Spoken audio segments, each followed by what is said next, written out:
Unlimited Blade Works.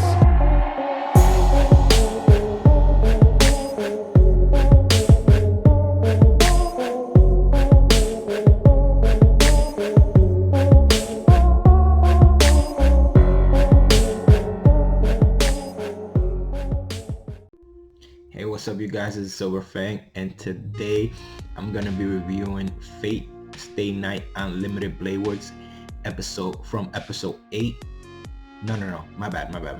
From episode 13 to episode 18. Now, in the last review that I did, well, before we get into that, let me take a quick moment to thank all those people who are subscribing to my channel. Thank you so much. I know I say that almost every video, but like compared to the pace that we were growing in the beginning, where I would see probably like one subscriber every 2 days, now we pretty much have doubled in the last week, which is awesome. Thank you so much. I guess a lot of people love this franchise, as I'm falling in love with it. So thank you so much for subscribing. I also want to remind you guys that I also have a backup channel, just in case anything happens to this channel. You can just go over there and subscribe over there as well. I will leave the link in the description box below, and I will also leave it in the comment section below, just to make it easier on you guys, and you guys can go ahead over there and subscribe. Also, you might want to follow me on Instagram. I do some pretty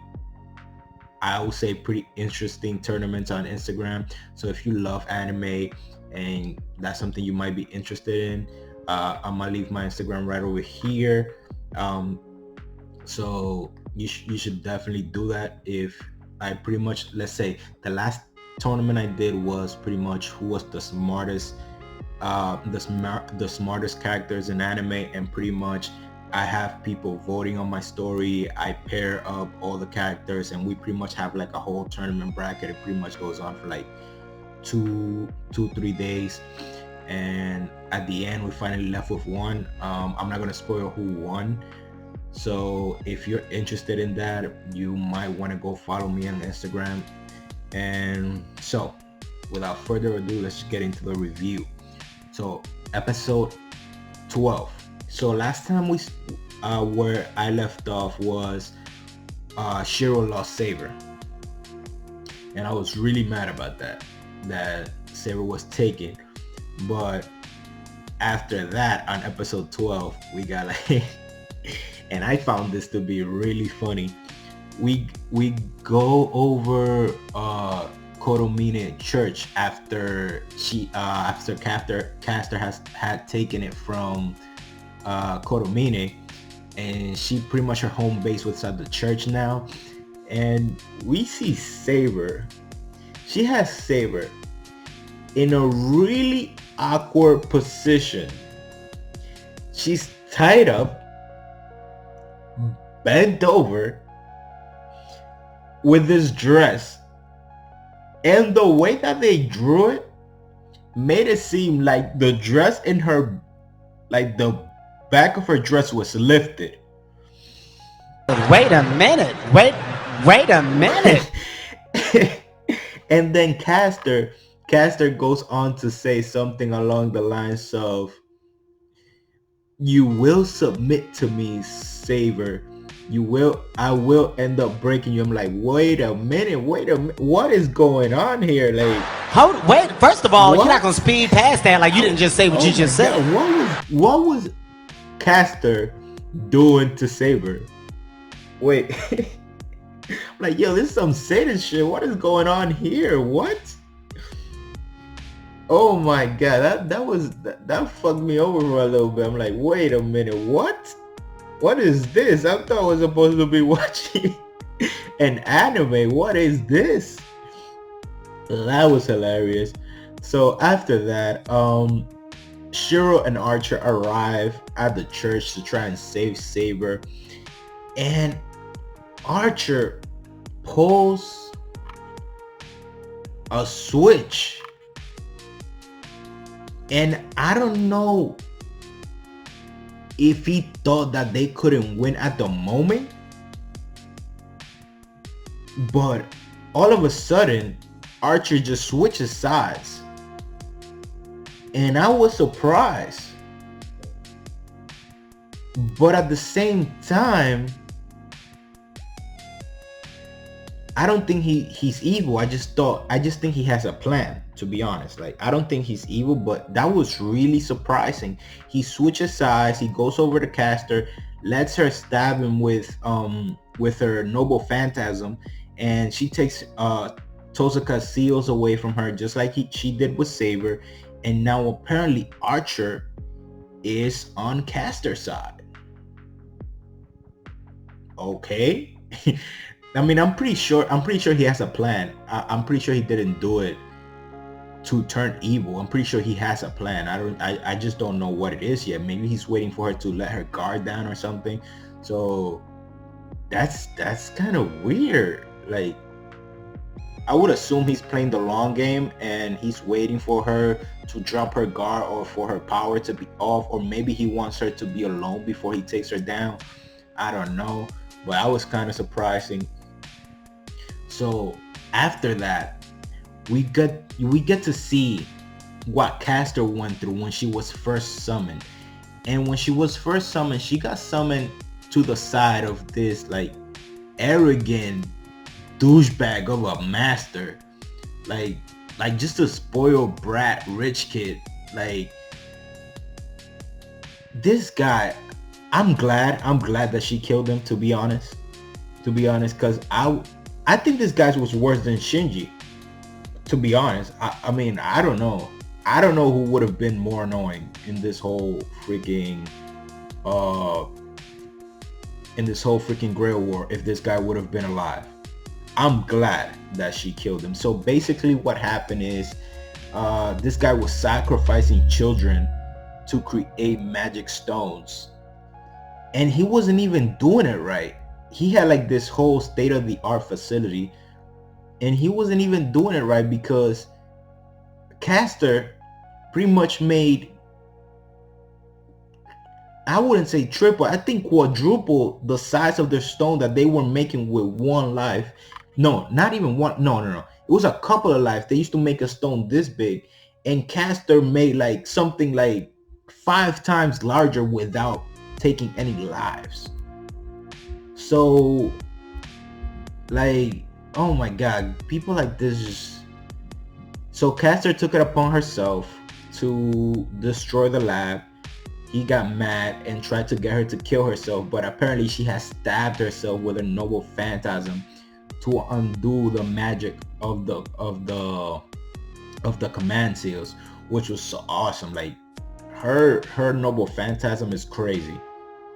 A master that doesn't have to follow orders, that's insane. That's a really insane. Her noble phantasm is OP as hell. So she did that, and then she proceeded on to burning him alive. Yep, pretty much. So after that, Archer shows up because previously the master had gone to Kotomine and asked him to send Lancer to kill Castor. So after Castor kills her master, Lancer shows up, leaves Castor all beat up, and that's how she found herself. That's when the professor found her and they formed their pact. So that was pretty interesting. And while we're talking about backstories, then we also got to see Elias and Berserker's backstory. And Elias' backstory is pretty depressing. So pretty much after her dad left, or not left, apparently he wasn't able to see her anymore after the last Grail War ended. So pretty much she was by herself with these 2 mates that were also made from the same, I don't know, they were made the same way as her, but made to protect her. So she was pretty much by herself in this huge castle with just this 2 mates looking after her, and she was pretty much, they were pretty much doing experiments on her just to make her the perfect master and the perfect vessel for the Grail and all that, and it was pretty depressing. Then when the Grail War started, she got to summon Hercules, and at the beginning she wasn't able to control Hercules. Hercules was too strong for her to control, which begs the question, she was supposed to be the perfect master with the most magic circuits. So you would have imagined what would have happened if someone else would have summoned Hercules. Pretty much the only reason why she could control Hercules was because Hercules took a liking to her. And the whole time, Hercules wasn't following orders, he just wanted to help her. So that was pretty nice. So they showed this scene where she was getting attacked by wolves and Hercules came to help her. And I love how they expanded on that backstory, because I remember in the previous state night, they pretty much just showed like a picture of like one frame of her holding hands with Hercules and she was covered in blood. So I was really glad that they expanded on that on this season. And then after that, well, previous to that, Gilgamesh had arrived at the castle. And this guy, oh my god, this guy just killed her mates with no mercy, like no type of mercy at all. No type of mercy at all. Like this guy just went in there, decapitated one of them, and I think the other one was stabbed with like 10 swords. This guy has no problems killing people. Hell, he didn't even see them as people, so there you go. So then Elias showed up with Hercules, and after that we got to see Gilgamesh and Berserker fight, and that was a dope fight. And you really got to see how OP Gilgamesh actually is, because Hercules was pretty much the strongest servant around, and Hercules and Gilgamesh just pretty much destroyed him. Like Hercules never got close to Gilgamesh at all. That's insane. Although Hercules was protecting Elias, and that was kind of holding him back, but at the end I think he tried going all out and he couldn't get close. After that, Gilgamesh showed how powerful he really is, and then he summoned some chains that stop movement for heavenly beings. And as you know, Hercules in mythology is a half human, half god.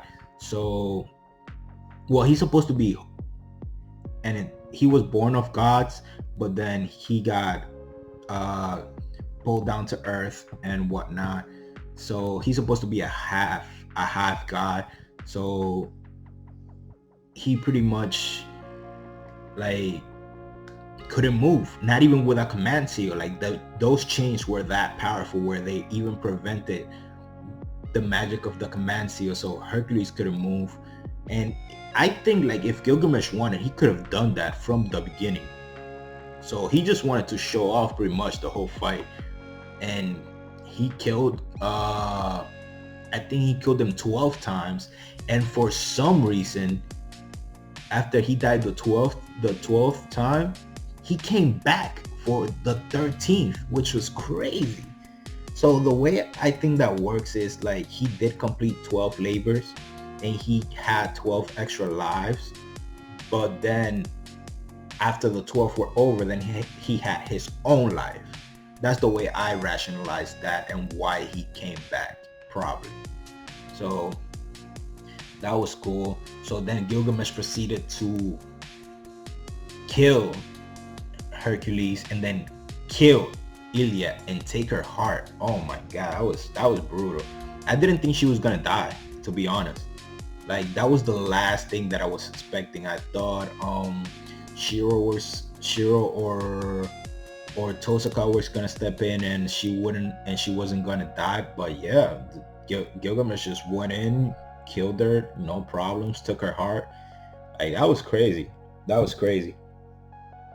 So after that,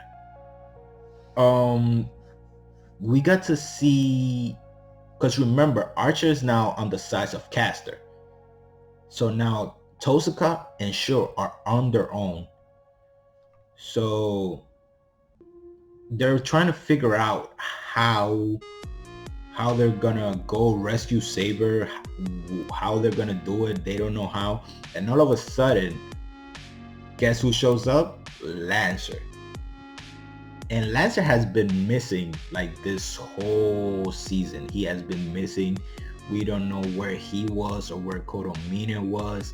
So to see him show up, it was really surprising. And I gotta say, I really like Lancer's character. This guy is really chill, but at the same time, he's really honorable. He's really heroic. And he's a really chill dude. So I kind of like his personality. So they proceeded to make an alliance, and they decided that Lancer was gonna hold off Archer, and then Shuro was gonna go ahead and go inside and take on the professor, while Totsuka tries to fight Castor. And apparently Totsuka had an ace up her sleeve, so she was gonna beat Castor some way, somehow. And I'm gonna get into that later.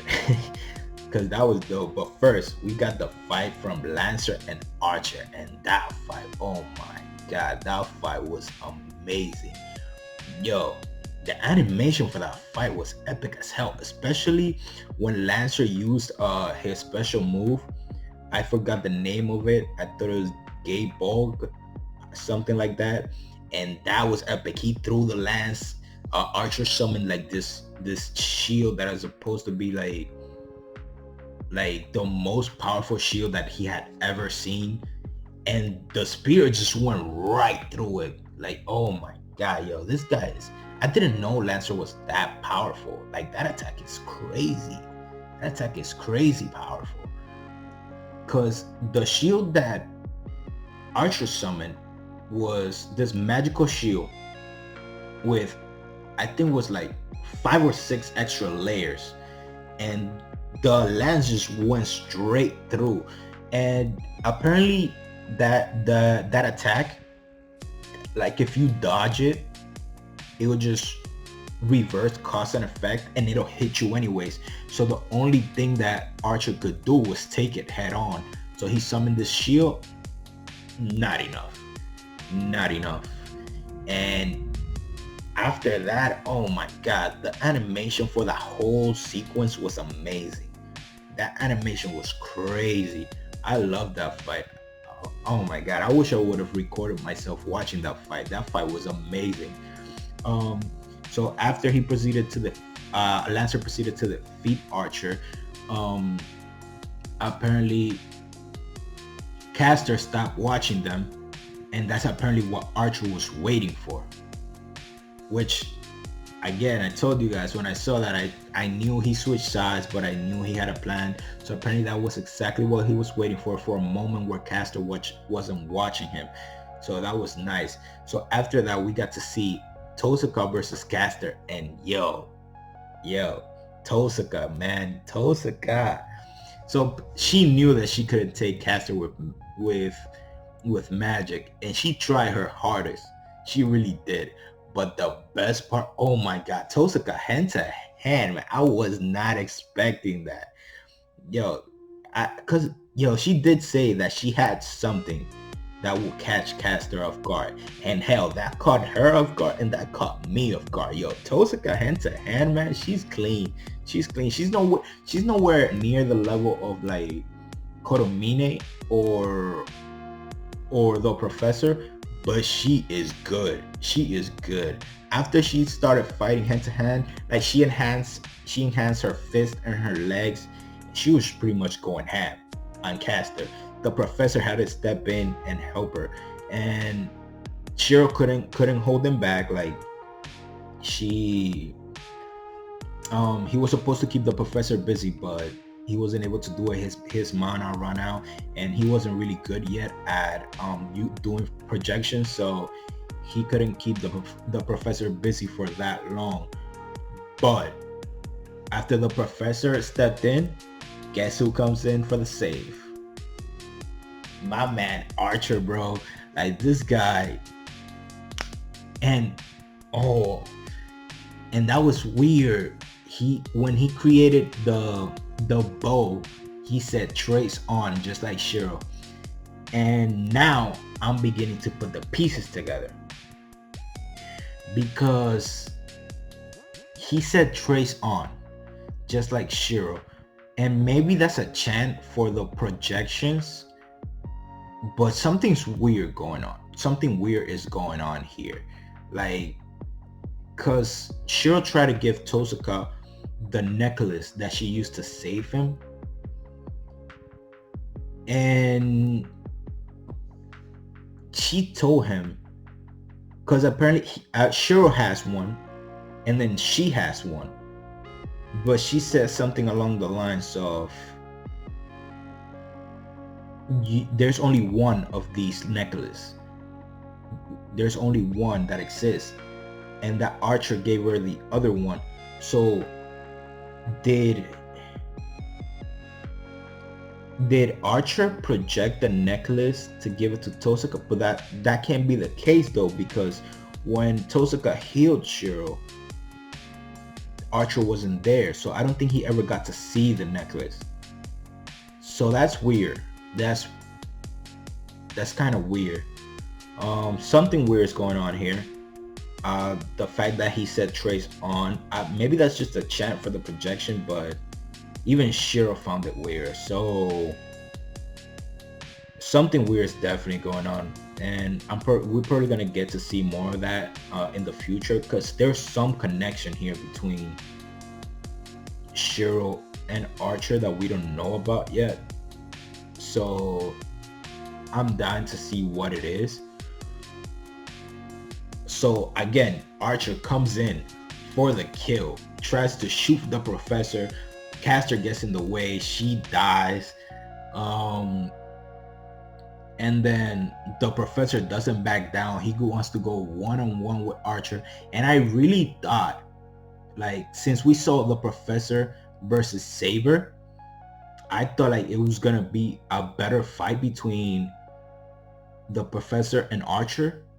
But Archer killed him no problem. Like, it took like 1 second, one move. He went in, cut, stab. Like, what? That was crazy. That was insane. What? That quick? Then I figured out, I'm like, wait, but Castor is dead. And then Castor was the one enhancing his fists. So since Castor wasn't enhancing him, then he went down a peg or two. So I figured that's why Archer took him down so quick. And no joke, Archer is one hell of a fighter too. Like, this guy's hand-to-hand is crazy. He shouldn't be an archer at all. Like, this guy would be more like I feel like he could be a saber or an assassin. Like, this guy is crazy. I could see Archer as an assassin class. I could definitely see that. So that was that. And then he says that he wants to kill Shiro. That was a wait. I'm like, what? What? You want to what? Why? That was so surprising. And apparently he has like a real big beef with Shiro. At first, I thought that he was mad because Totsuka was making him protect Shiro, and he was kind of jealous. But I'm like, nah, jealousy, no, that's not like Archer. That can be his entire motive. But I'm pretty sure we're gonna get to see more of that in the next few episodes. But so this guy just went on to try and fight Shiro. He trapped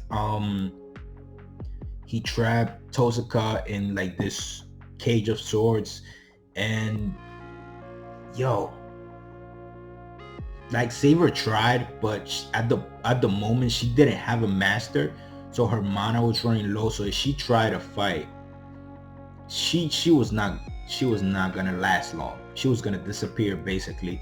So